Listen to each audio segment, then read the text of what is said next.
Reaksi Dewi Persik setelah Rizky Bilar diduga sindir perseteruannya dengan Pak RT, singgung karma.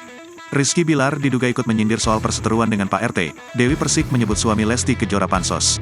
Diketahui, suami Lesti Kejora, Rizky Bilar mengunggah sebuah video di akun TikToknya, @merizkybilar, Jumat, tanggal 7 Juli tahun 2023 lalu.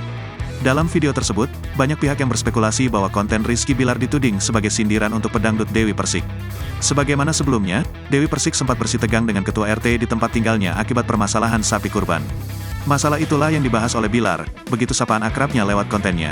Saat ditanya oleh awak media perihal konten video tersebut, Dewi Persik malas untuk menanggapi.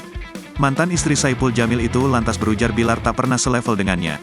Hal tersebut dikatakan oleh Dewi Persik, dikutip dalam YouTube Cumi Cumi, Rabu, tanggal 19 Juli tahun 2023. Haduh kucing Kalibata tuh ya, nggak ada levelnya kucing-kucing sama Dewi Persik. Beda, kata Dewi. Lebih lanjut, diungkapkan oleh pelantun lagu Suara Hati itu, bahwa ia tidak ingin menanggapi pertanyaan tentang pihak yang ingin pansos padanya. Aku tidak mau berbicara siapapun orang yang mau pansos sama aku karena bukan kapasitas aku. Ia meminta masyarakat untuk melihat nasib orang yang pernah bermasalah dengannya. Mantan istri Angga Wijaya itu bak mengisyaratkan jika Bilar akan mendapatkan karma. Tetapi kalian bisa membuktikan dan lihat orang-orang yang menzalimi aku seperti apa. Itu doang, hanya tinggal menunggu waktu aja, tandas Dewi Persik.